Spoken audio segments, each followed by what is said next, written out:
It began like any ordinary marriage, the kind people admire from a distance.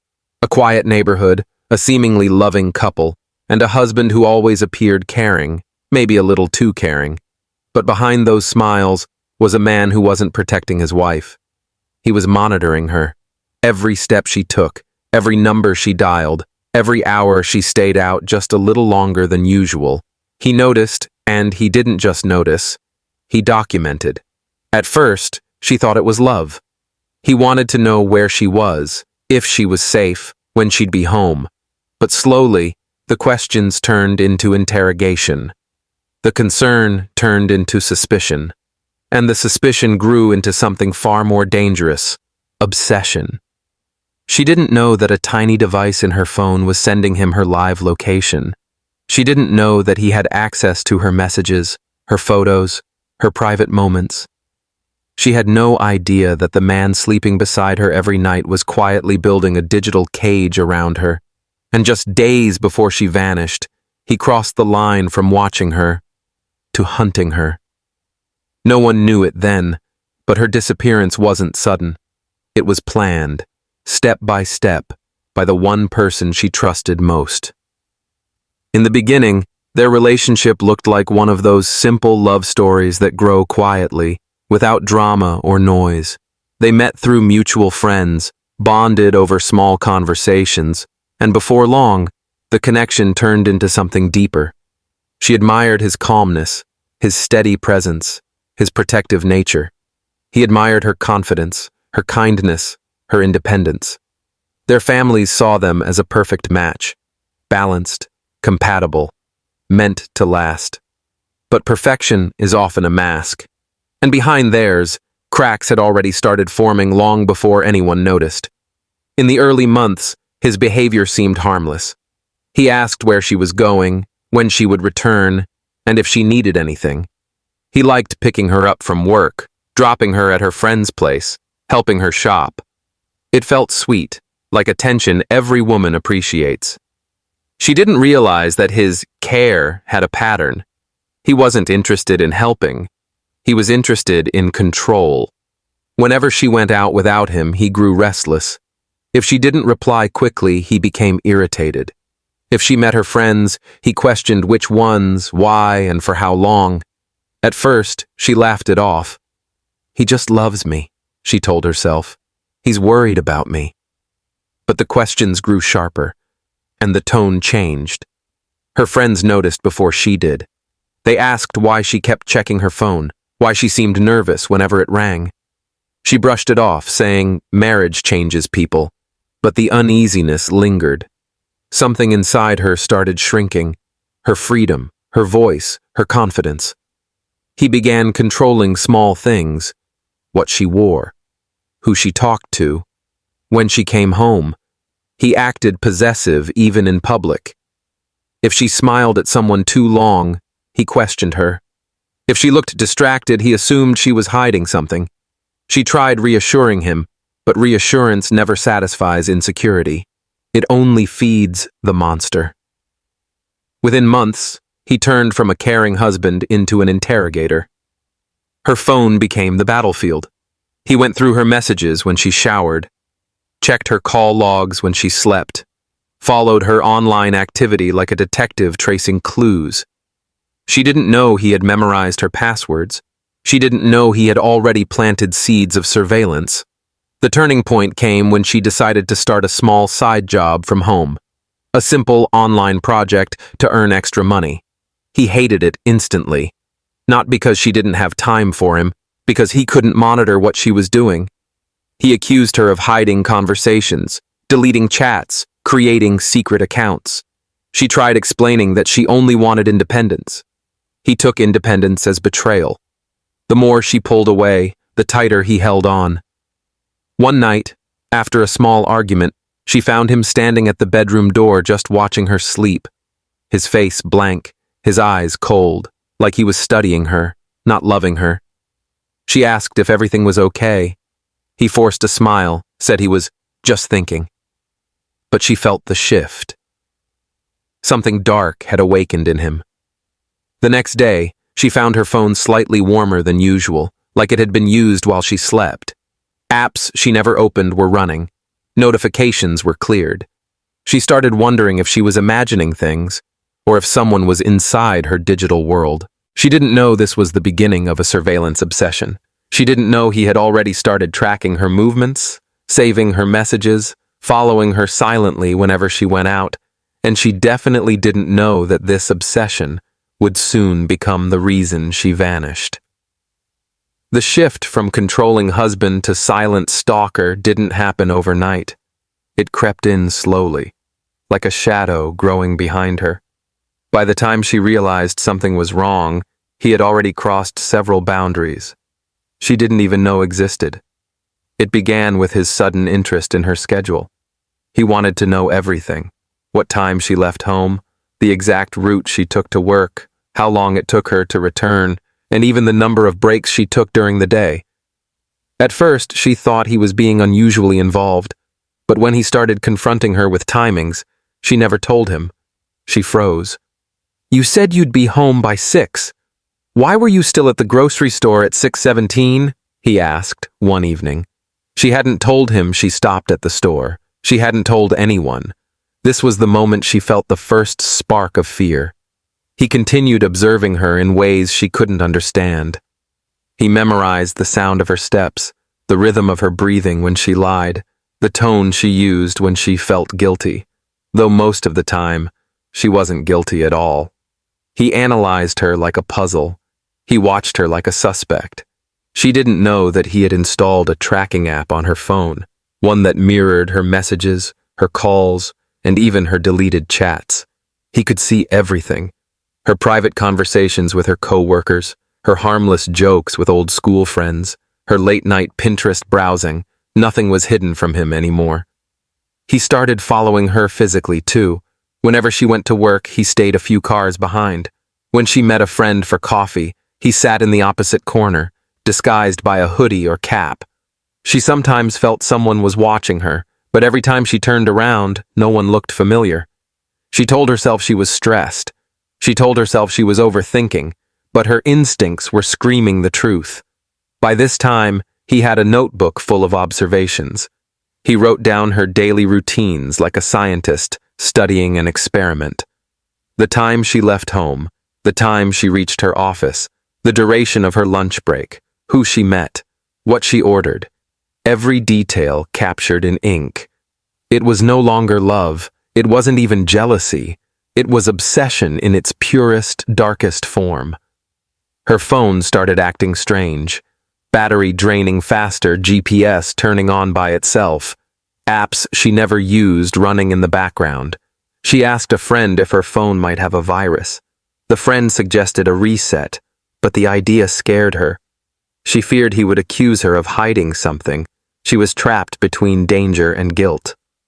One evening, she decided to talk to him. She gently suggested they needed space, maybe therapy, maybe time apart. But instead of reacting with fear or sadness, he looked calm, too calm. His stillness sent shivers through her spine. He simply said he didn't like secrets. That's when she realized something terrifying. He already knew everything she planned to say. He whispered, "I just need to know you're loyal."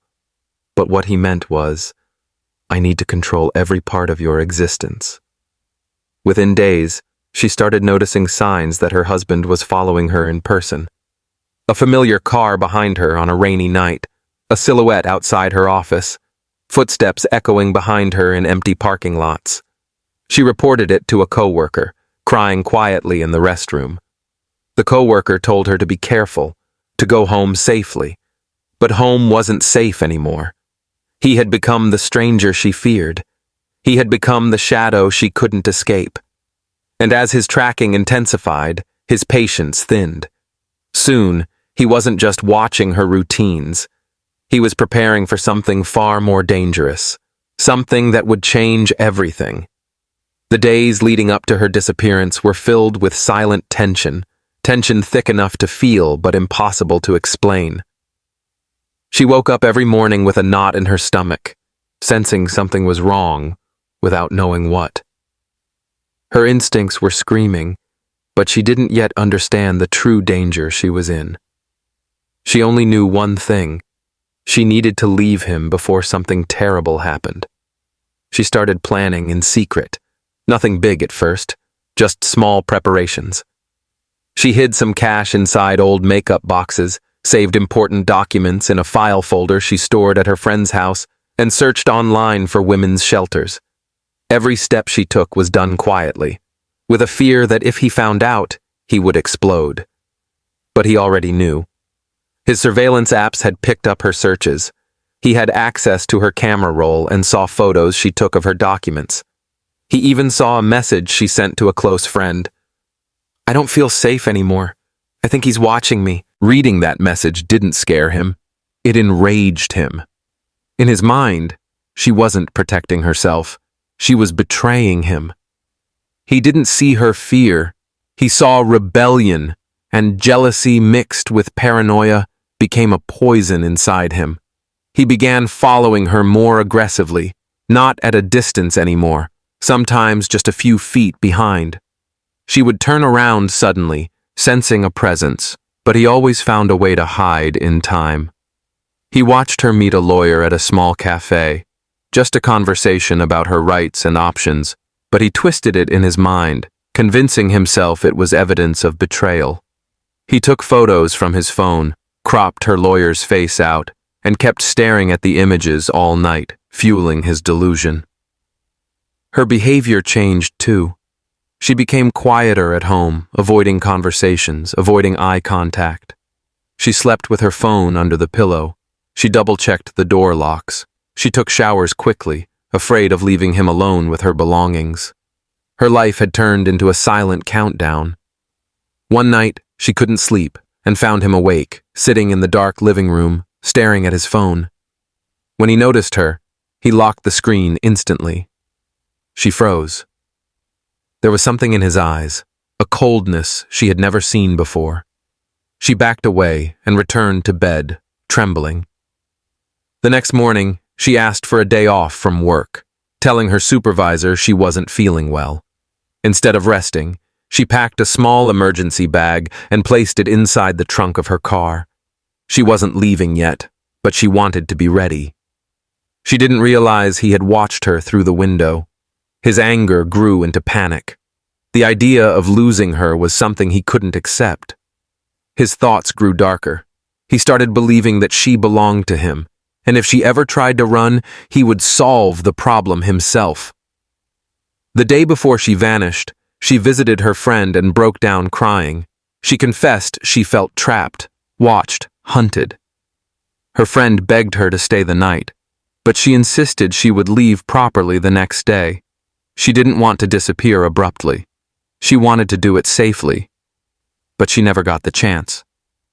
That night, her husband followed her again, this time more closely than ever.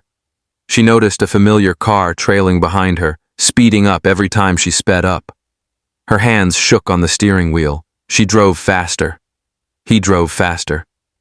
This was the final sign she needed. She was in real danger. She decided to leave first thing in the morning, but by morning, she was gone. And the world would soon learn that disappearances don't happen out of nowhere. They begin with fear, grow through surveillance, and end with the one moment the victim has no escape.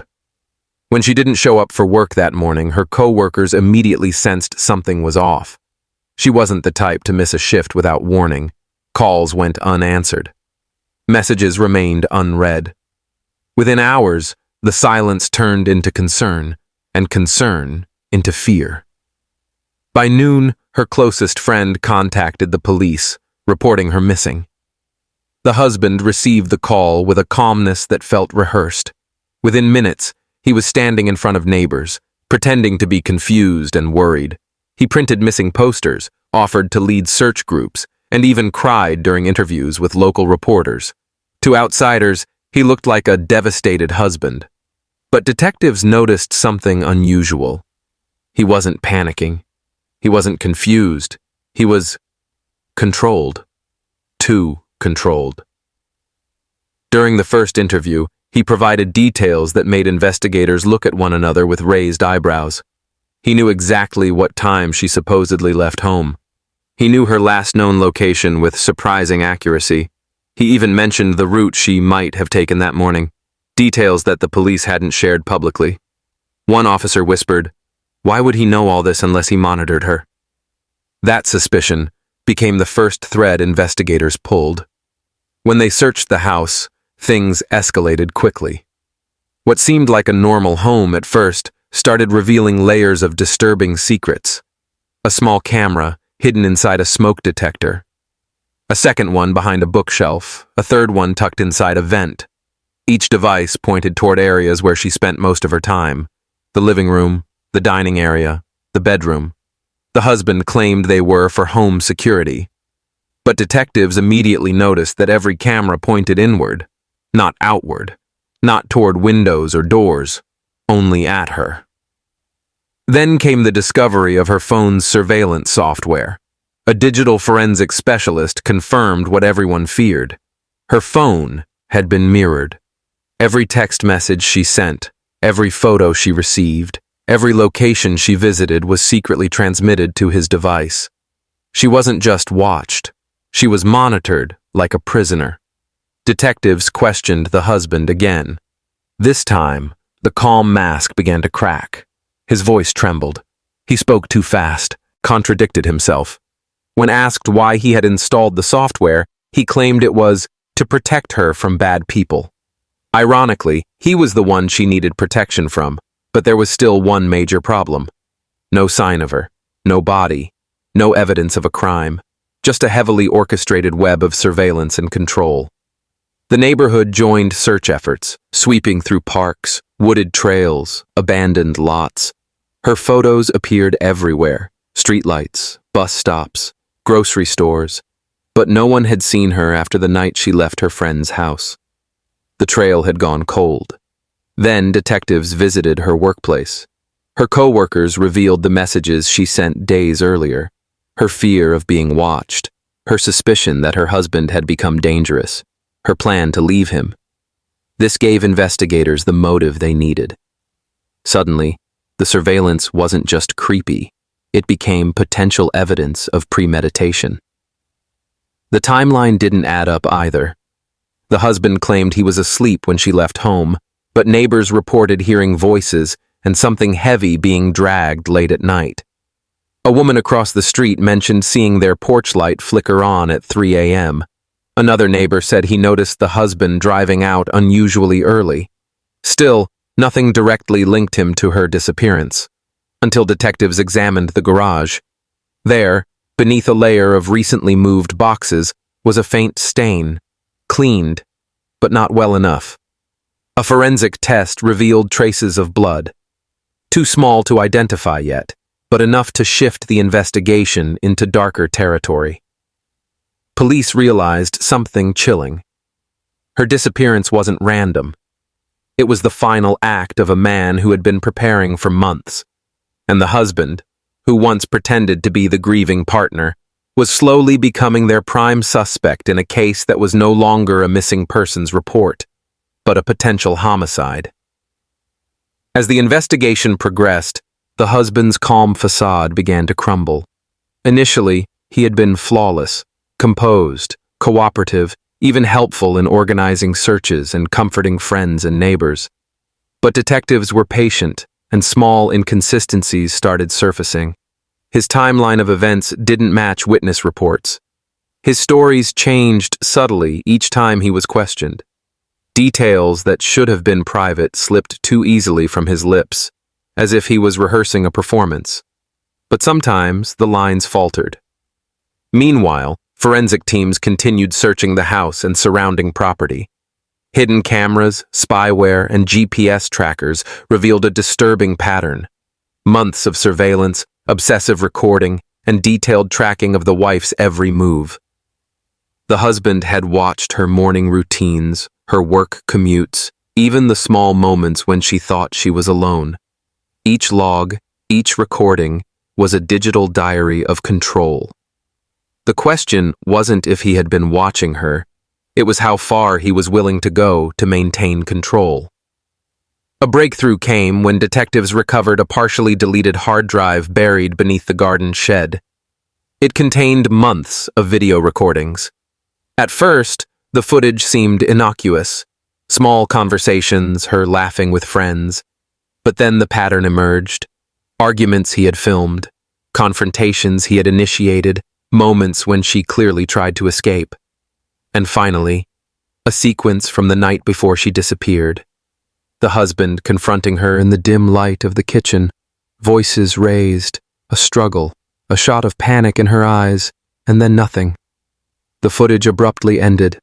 The last moments of her life, captured yet obscured, revealing the horrifying truth. This was no ordinary disappearance. The husband insisted she had run away. He claimed she had left in anger to start a new life, and that he had no idea where she went. But the evidence contradicted him. Witnesses mentioned sounds late at night. The garage stain, hidden but detectable, hinted at a struggle. Forensic tests on soil and surfaces suggested a cleaning attempt, someone trying to erase evidence. It all pointed toward premeditation, obsession, and ultimately, danger. As investigators pieced together the events, the husband's psychological profile came into sharper focus. His jealousy had evolved into obsession, and obsession into control. He had watched her meticulously, manipulating her environment, her sense of safety, her trust. By the time she planned to escape, he already knew, and had anticipated, her every move. The case became a national headline. Reporters highlighted the terrifying reality of surveillance disguised as love, the danger of obsession, and the horrifying truth that someone who seems caring may be quietly plotting harm. Friends, family, and neighbors were left in disbelief. How could a man who smiled in public be the same person whose obsession led to the disappearance and likely death of his wife? Finally, authorities pieced together the last clues. The husband was arrested for suspicion of murder and illegal surveillance. His home became a case study in criminal psychology. Hidden cameras, spyware, obsession meticulously documented. Though the wife's body was never fully recovered, the evidence was overwhelming. Months of surveillance, obsessive behavior, and premeditated confrontation revealed a man who had allowed jealousy to become deadly. The story left a chilling message. Obsession can be invisible until it's too late. Trust can be weaponized. And sometimes, the person you think loves you most is quietly orchestrating your worst nightmare. This disappearance wasn't sudden. It was the final act of a long, calculated obsession that turned love into lethal control.